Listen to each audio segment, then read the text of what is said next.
During this week's video, we put Jeep lights on the Durango.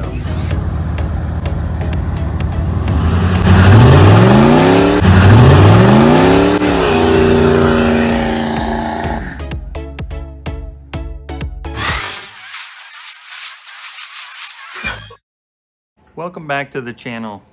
Yep, working on the Durango again. And yeah, we put the fenders on the Durango again. I didn't want to. Last video I talked about lopping the front of this off and eventually moving the radiator in the back. There's a couple reasons. Come here. There's a couple reasons that we put the fenders back on. One is this Durango is quite rusty. So there's no front body mounts on this cab. So when I took the front fenders off and did the Crown Vic body swap, the whole cab moved down a little bit. Not drastically, but enough where I actually had to cut the hole in the hood a little bit bigger when the front fenders weren't on the Durango, because the hood wouldn't close over that big air cleaner. So there's one reason that we put the fenders back on. The second reason is the electronics. So we moved the fuse box up and in on that inner support, hey Kiki, to get it out of the way, and we rewired that. We showed that on a previous video. So that was all out of the way already, but now we're gonna have the inner fenders in here, especially on the passenger side where we have the computer sitting. I can put the computer back in its factory location, and now we have the inner fenders in here to protect from rain and weather, because it's not always nice here in Minnesota. So that was two of the reasons I put the fenders back on. If I could have moved the electronics back in the cab, which I could eventually, maybe. Again, we're gonna turn this Durango into a Willys eventually. So that's just added work. So I just threw the fenders back on. But I'm pretty sure we can make the Durango look pretty rad by doing this. I picked up these round Jeep lights off of Amazon, these LEDs, for dirt cheap. They were $25. And then I bought the cover that goes on a motorcycle. So this is a motorcycle mount. So I got the Jeep headlight and a motorcycle mount. And now I'm gonna make a mount on the front here. So I'm thinking that's gonna look pretty rad. So let me show you how we got to this point, because putting this motorcycle mount together with this LED Jeep round 7-inch light isn't the easiest. So I'm gonna show you guys how to use one of these, just in case you ever wanna do something like this on a rat rod or a clapped out Durango. So here's the motorcycle, actually says what it is. Front headlight bracket for a motorcycle. What the heck? It says, I didn't order these DIY leather crafts. You know what these are? Comment below, because I didn't order them. Hey, better yet, if you want these, got a cat that's climbed on me.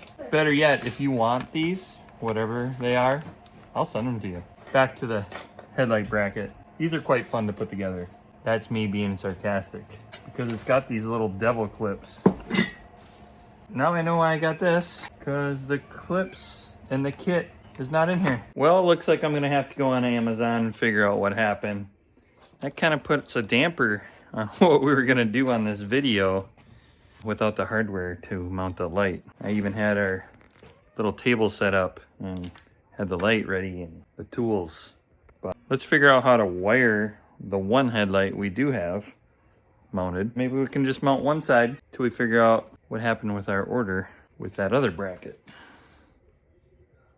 Another reason I might not get this video done is because I got animals everywhere. That guy up there, up in my biz, this little girl crying about going outside, even though when I open the door, she doesn't go out or wants right back in.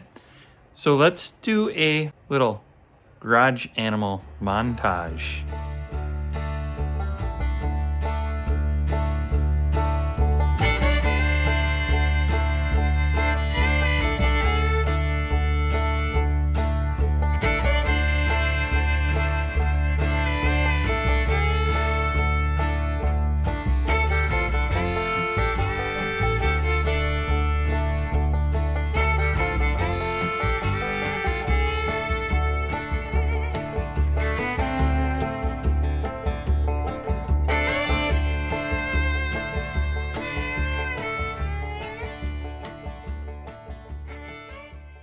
So these cheapo lights that I bought actually come with an adapter, which doesn't really benefit us much because it's not the correct adapter. And actually I'm not gonna spend $19 for the right connector, which you can buy these for Mopars. And that link is actually in one of my videos where I converted a couple of our Grand Cherokees to the LED headlights. So if you want to check that out, go look at our ZJ playlist and you'll see a couple of those videos where we converted those lights to LEDs, and you can buy this adapter. But for us, we're just gonna cut this apart because actually it's not gonna be long enough because I tucked the wires in different places when we didn't have fenders. So I'm just gonna hack these off and then we're gonna do some hard wiring and see if we can make these lights look good on a Durango.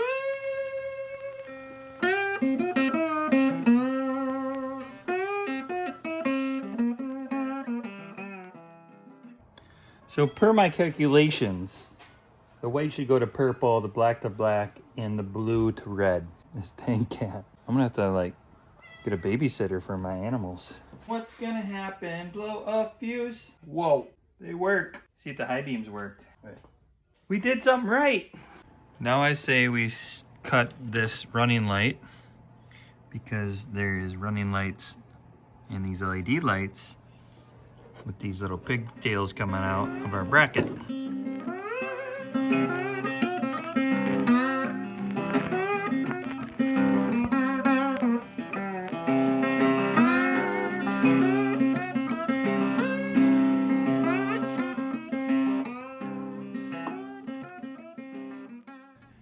I actually put the marker light in the amber, which would be okay, you could do that. But I want the marker lights to be the running lights. So I switched it into the white wire. Let's see what happens now. Yes, I like those much better. So when we have the marker lights on the Durango, they look like that. So now we gotta figure out how we can get the blinkers to, that's a little bit more involved because there's multiple factory plugins. The Durango had a lower blinker and a side blinker. So, hear that horrible noise?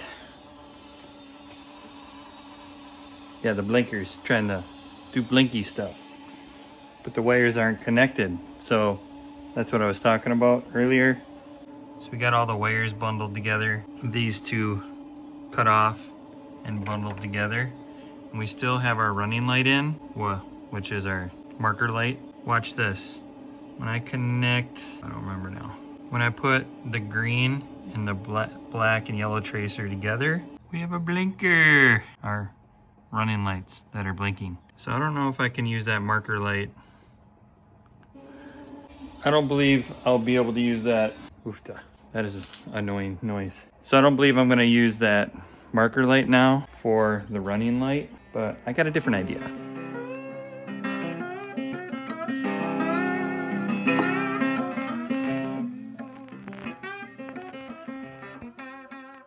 Well, we have ourselves a situation. We got the marker lights hooked up. They look pretty rad, right? We also used these wire nuts instead of just tying them together. And wow, is that a little life hack? Because these aren't going to be permanent, but they are really nice when you're doing a bunch of testing, when putting Jeep lights in a Durango. But look at what happens. So we got the marker lights on. This is my fog lights, which was going to be my marker lights. Which that isn't the issue. The issue is I have the marker lights on, and then I try to use the blinker, the turn, nothing, until I shut the marker lights off. Now we have flashy flash. Which we can do this a couple different ways. One would be doing it the right way, which I'm not sure what that is. The second is just leave it that way. So when we have the marker lights on, if we want to use the blinker, we would just have to be running with marker lights, which looks pretty rad actually. But then when we were like, we got to turn, then we just shut the lights off too.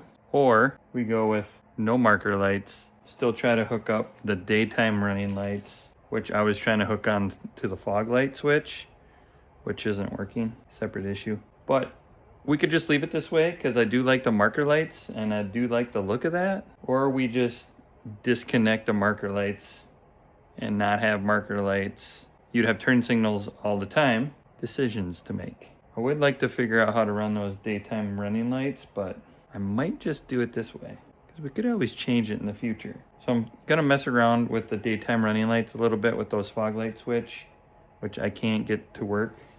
Which it was this wire coming off of here, which, you know, lived down here at one point, but chopped that off, grounded it, tried to run it to the daytime running light on the new headlight, and not working.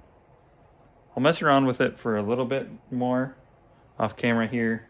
If not, if I can't get it to work, we'll just run it this way. So we're messing around with the fog lights. Found this old fog light, you know, from one of my Jeeps. You can tell it was up in the iron range. So we got that hooked up. When we turn the lights on, hit the fog light button, boom. So we know the fog lights work. They just don't work with that Jeep light. So do I want the fog lights to be the daytime running lights and try to figure this out? Or do I want to just put separate fog lights on the front of this Durango? I do have like a set of 4 big round off-road lights that have not found a home. Well, they have on a couple projects, but you know how that is. Projects get moved or different ideas. So I could put 4 big lights on the front of that. Might look pretty cool or might not. Decisions. But it's nice to know that we have fog lights if we want to use them. So let me mess around again, see if I can get that fog light on the daytime running light of the new Jeep light. That is a mouthful. And if not, we're going back to the marker lights.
Well, we haven't got the new light mount, but this is the one good one we have. And you saw that we made these brackets custom, so we're gonna use these for our mounting brackets underneath the Durango fender. That's how we bent these up, flattened them out, bent them up, and hopefully they fit underneath there.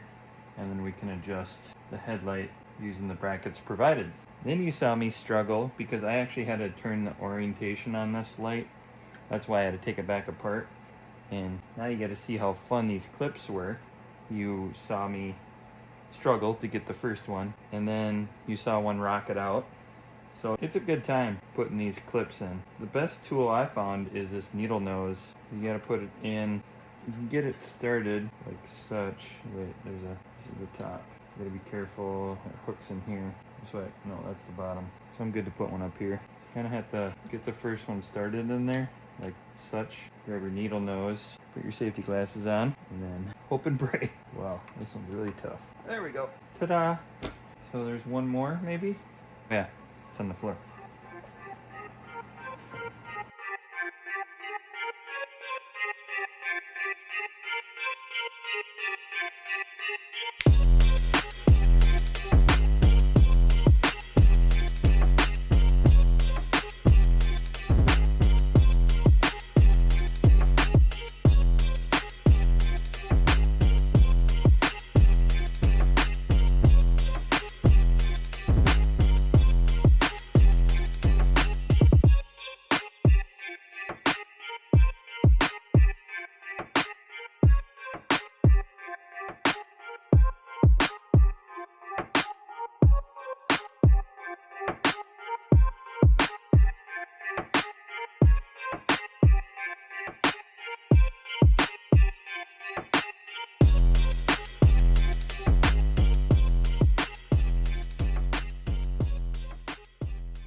Now that we got the lights situated on the Durango, you know, the Jeep lights on the Dodge Durango, which look pretty rad if you ask me. Now we're gonna attempt to put these quick latches, they're like hood pins, because I deleted the hood latch on the Durango, you know, in preparation of deleting the whole front end, which now we're leaving. Let's put these on the Durango hood. You know, Jeep theme, gotta keep it going.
So we got the hood pins on the Durango, which you saw me locate the hood pin first while locating where to put these latches on the hood. I think you should do it the other way around, because I had to aug this hole out, mangle it, because the hood is not round in this area.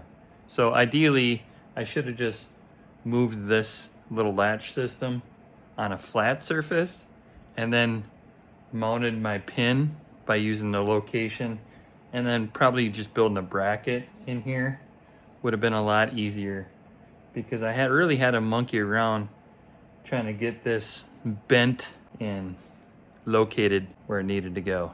Another thing with these hood latches, on the inside of these latches, it's hard to see in video, but this inner piece comes out and there's two little holes. So I used these scissors as a little Spaniard wrench and had to go up in here and tighten that inner piece. Yeah, because that fell out. And if it's loose just a little bit, these latches don't like to latch. So you got to make sure that inner piece is secure as well. So I'm not too optimistic that these are going to be long term. Got to make sure these little buttons are pushed in all the way. There's like a secondary feel in the button, the latch, whatever you call these hoodaddlies.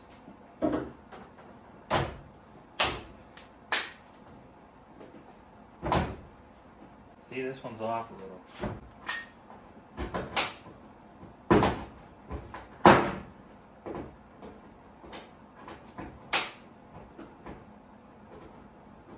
there they are. They look pretty rad, but I think if you bought a better quality of this same type of theory with these hood latches, the quality is probably there. These were pretty cheap. That's a wrap on this video. Hope you guys enjoyed us putting some Jeep lights and Jeep hood latches on the Durango rod. The next video on this will probably be us hacking up the rear end, because the front end is looking pretty good. Now we can focus on putting suspension in the rear, because right now it's got the old 30s, 40s rat rod thing going on where the rear end's just welded to the frame. As always, thanks for watching, and until next time.